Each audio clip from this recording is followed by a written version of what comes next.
خداوند کے زندہ پاک کلام میں سے ایوب کی کتاب، اس کا 14 باب۔ انسان جو عورت سے پیدا ہوتا ہے تھوڑے دنوں کا ہے اور دکھ سے بھرا ہے۔ وہ پھول کی طرح نکلتا اور کاٹ ڈالا جاتا ہے، وہ سایہ کی طرح اڑ جاتا ہے اور ٹھہرتا نہیں۔ سو کیا تو ایسے پر اپنی آنکھیں کھولتا ہے اور مجھے اپنے ساتھ عدالت میں گھسیٹتا ہے؟ ناپاک چیز میں سے پاک چیز کون نکال سکتا ہے؟ کوئی نہیں۔ اس کے دن تو ٹھہرے ہوئے ہیں اور اس کے مہینوں کی تعداد تیرے پاس ہے، اور تو نے اس کی حدوں کو مقرر کر دیا ہے جنہیں وہ پار نہیں کر سکتا۔ سو اس کی طرف سے نظر ہٹا لے تاکہ وہ آرام کرے، جب تک وہ مزدور کی طرح اپنا دن پورا نہ کر لے، کیونکہ درخت کی تو امید رہتی ہے کہ اگر وہ کاٹا جائے تو پھر پھوٹ نکلے گا، اور اس کی نرم نرم ڈالیاں موقوف نہ ہوں گی، اگرچہ اس کی جڑ زمین میں پرانی ہو جائے اور اس کا تنا مٹی میں گل جائے، تو بھی پانی کی بو پاتے ہی وہ شگوفے لائے گا اور پودے کی طرح شاخیں نکالے گا۔ لیکن انسان مر کر پڑا رہتا ہے، بلکہ انسان دم چھوڑ دیتا ہے، اور پھر وہ کہاں رہا؟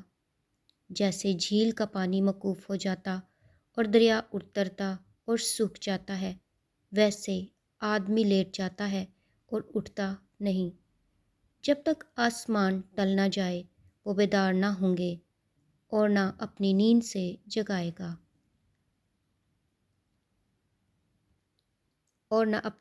جگائے جائیں گے۔ کاش کہ تو مجھے پاتال میں چھپا دے، اور جب تک تیرا قہر ٹل نہ جائے مجھے پوشیدہ رکھے، اور کوئی معین وقت میرے لیے ٹھہرائے اور مجھے یاد کرے۔ اگر آدمی مر جائے تو کیا وہ پھر جیے گا؟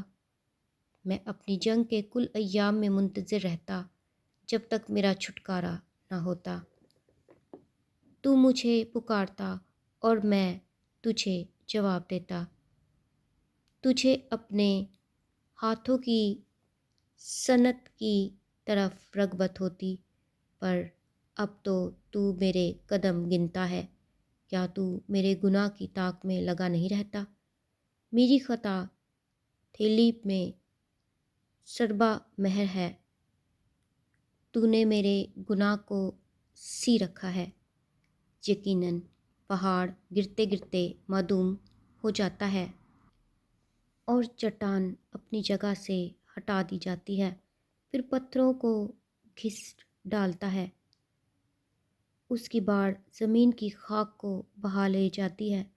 اسی طرح تو انسان کی امید کو مٹا دیتا ہے، تو سدا اس پر غالب ہوتا ہے سو وہ گزر جاتا ہے۔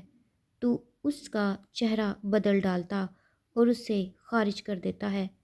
اس کے بیٹوں کی عزت ہوتی ہے پر اسے خبر نہیں، وہ ذلیل ہوتے ہیں پر وہ ان کا حال نہیں جانتا، بلکہ اس کا گوشت جو اس کے اوپر ہے دکھی رہتا، اور اس کی جان اس کے اندر ہی اندر کھاتی رہتی ہے۔